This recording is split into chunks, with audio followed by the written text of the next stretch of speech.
Hi, it's Mark. I'm here with Bernie Pawlik, Pawlik Automotive in Vancouver, BC, Canada, Vancouver's best auto service experience. And we're talking cars. How you doing, Bernie? Doing very well. So today's guest is a 2011 Volvo C30. What was going on with this vehicle? So this vehicle had a few issues that it came to our shop to address, and one of them was a check engine light was on. So we proceeded to do our diagnostics and testing, found there was one trouble code stored in the vehicle, P0128, the thermostat operation problem. So thermostat, what does a thermostat actually do? So what it does is it allows the engine to warm up quickly. An internal combustion engine, it's best to operate at a warm temperature, somewhere just under the boiling point of water, maybe around 190, 200 degrees Fahrenheit, 90, 95 Celsius kind of thing. That's a good operating temperature. So the thermostat keeps the coolant flowing through the engine until it reaches that temperature. Then it opens up and then flows coolant to the radiator so the engine doesn't overheat. So you don't want it to open too soon because otherwise the engine doesn't warm up properly and that creates other issues. So is it involved in the operation of the fan to help the radiator fan? It does. Ideally, the radiator fan, the way cooling system works, the thermostat will open up and then it'll flow coolant to the radiator. Then once the engine's quite warm and say the air is warm outside, it's not wintertime, summer, it'll need additional cooling. That's why there's a fan. Most cars have electric fans these days. So once the temperature reaches a certain amount, say 205 Fahrenheit, the fan clicks on, cools down, then comes back on and off as it needs to. And sometimes you'll hear it running after you shut the engine off. The fans are running. Yeah, they actually put that on some cars to cool the cooling system down. Some vehicles actually have electric water pumps that'll flow coolant to keep the coolant flowing through the system so it doesn't get hot pockets in the system. These things are pretty sophisticated compared to what they used to be. Yeah, I remember it was $10 for a new thermostat and 20 minutes worth of work to swap it out, and you're good for another 10 years. Yeah, not so easy nowadays. Many of them are a little complicated to remove. And like I say, the check engine light will warn you when it's on. And in the olden days, sometimes you wouldn't know you needed a thermostat other than the engine would either be overheating or maybe if it's stuck open, like it was the case with this Volvo, you just get no heat in the vehicle in the wintertime. You go, okay, there's the thermostat's probably stuck open.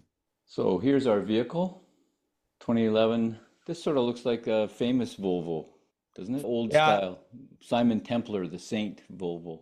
it's a good car. We work on quite a few of these. And 2011 is now, what's that, like 14, 15 years old at this point. They keep going in pretty good shape these days. There's our view of the engine. That's the engine compartment there. The front right bottom corner, that's the air filter housing assembly.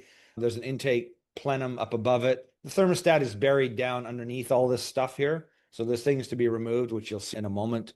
And that's with the air filter box removed and a few other items. And the thermostat, which I think you're going to point out, is right there. So this is an assembly. You mentioned about the $10 thermostat from the past.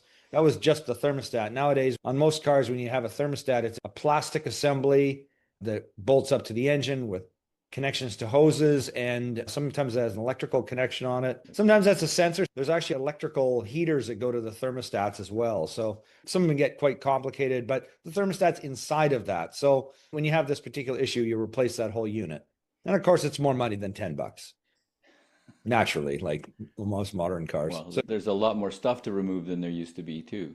there is too. Yeah, the labor is much more intense. So again, you can see the thermostat from this view. A couple other interesting things below that sort of round item, that's the starter motor. So again, if you're doing a starter, yeah, to your right, just right below the thermostat.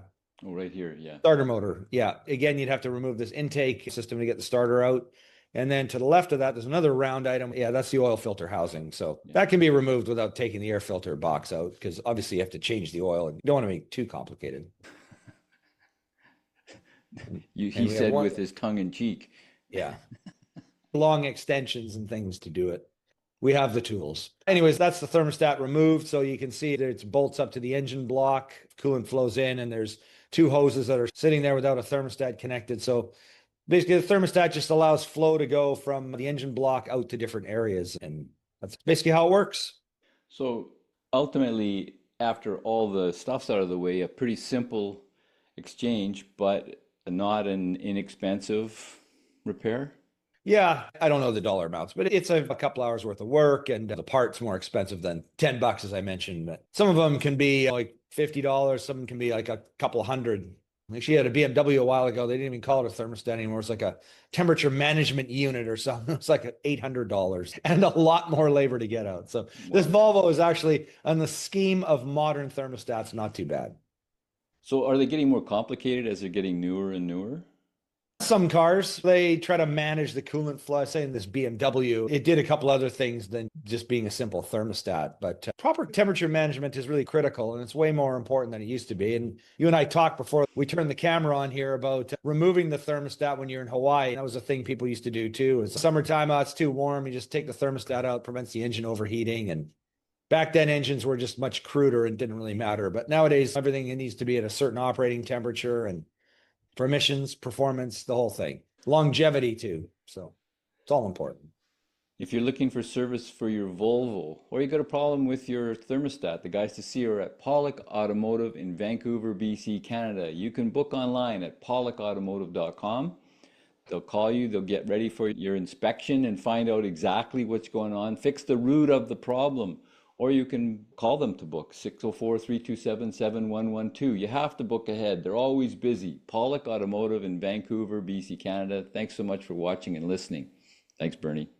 Thank you, Mark. Thanks for watching.